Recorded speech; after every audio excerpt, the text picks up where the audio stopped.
So my talk is on bootstrapping interactive dinner theater. I co-organize a group called Appetite Obscure. And the concept of Appetite Obscure is that we throw dinners where everybody brings food, but also designs how their food is experienced. We provide some loose guidelines to kind of get people thinking in the right direction. We like everything to be interactive. We encourage people to stimulate more than one sense. Not a lot of people think about how food affects you in a touch sense, or like what sounds would be interesting next to food that weren't necessarily tied to the dish originally. Also, contrasts and stories and symbols, basically any kind of meta layer using the food and the interaction as sort of a conversation, or just something broader than just eating. Why?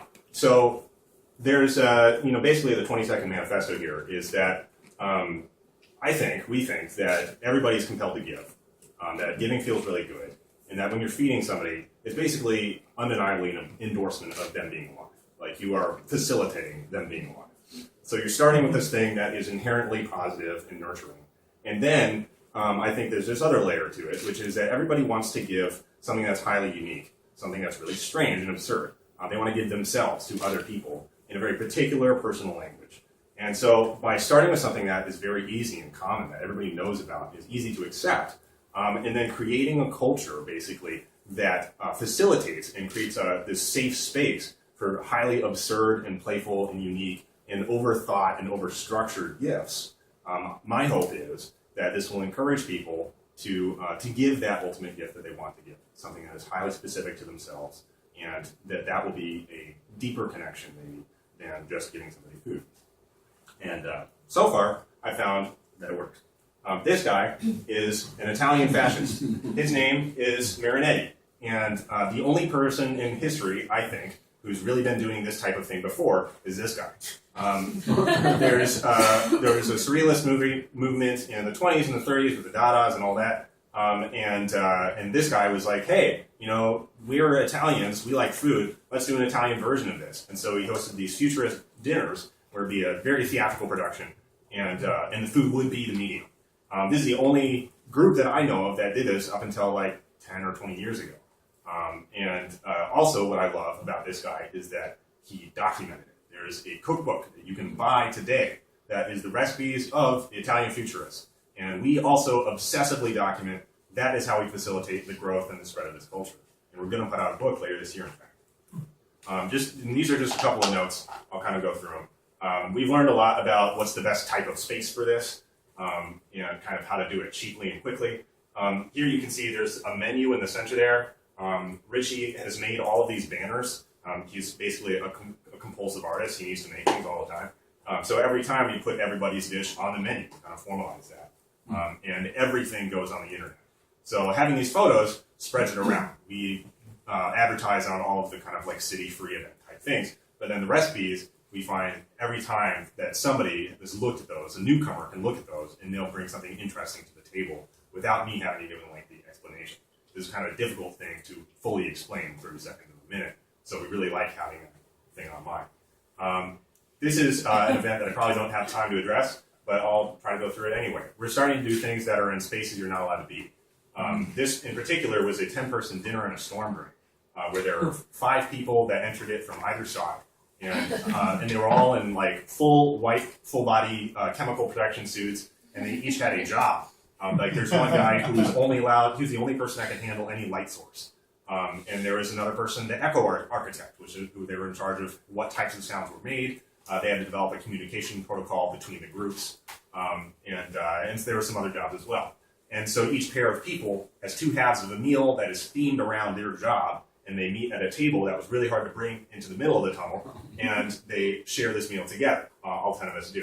And it was really beautiful and really strange and surreal. Some things were good, some things were bad, but we found that creating a disorienting environment, using natural light sources, and having these extreme contrasts of like weird echoes and light and sound, plus the costuming and all that, kind of created a sufficiently convincing environment that you didn't have to impose narrative or character. And that is something that I think is tremendously important that I'm carrying into experience design in the future. I'm very curious about designing games and situations that are compelling enough on their own that we can just be ourselves. And that will be slightly different for the type of situation that we're in. And then this is a map that the evidence collector So that's pretty exhaustive. And it's on the website, just link at the end. And here's some of the photos. We bought a couple of disposable cameras, which the evidence collector handled, and we stripped on the outside, so it's just a black piece of plastic. And you got this nice vignetting effect that I think was worth the money. So there you go. How much time do I have left? 16 seconds? Not bad. Okay, so thanks. This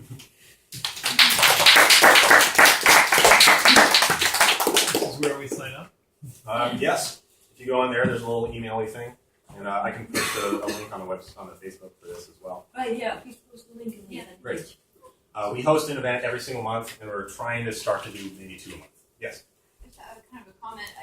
April 2nd on VR on Marketplace, they had a little segment talking about neurogastronomy and how sound affects what your brain's doing while you're eating and how they've tried to compare. Like when people actually listen to ocean sounds while they're eating fish, they thought that the fish tasted fresher, and Starbucks got in on the action. They're like, what sounds should people or music should people be listening to while they're enjoying their coffee? And they're like making playlists. So it's really a fascinating idea to be. But neurogastronomy was the name of it. What's really funny is we did something where one person's eating a chocolate chip cookie and another person is describing a hamburger.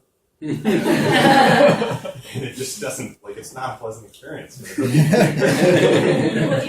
even things like the way smell interacts. We used to just when I was little, if you close your eyes and plug your nose, and someone puts a Jelly Belly in your mouth, you cannot tell what flavor it is at all. The second your nose is unplugged, you can taste the flavor, but otherwise it's just sweet. And no matter what flavor it is, you can't tell. Cool. You'll eat almost anything when you're camping.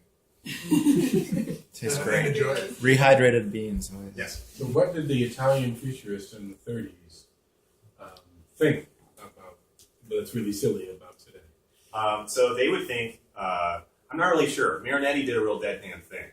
They ended up being kind of really seriously about the mechanical man and the future and youth and the state and violence, kind of this worship of this entire New Italy thing that was going on. So we were much less ideological and much more humanized, I think. But I think that Marinetti would approve of some of our recipes for sure. You wrote a crazy long manifesto. Tons of and the crazy sonic texts. experiments they did were amazing. The Italian futurists. Most of their dishes were totally unpalatable, by the way, barely edible if at all. But some of them looked really great. There's one for young men going off to war, where you eat this soup in a single large aluminum bowl that is made of chicken broth with raw chicken and steel ball bearings. And you eat this to the sound of rolling snare drums in an aluminum aircraft chassis. Yes. Whoa. Again? Yeah, old hat, right? You look like you had a question. Do you not? No. Okay. Mm-hmm. Great.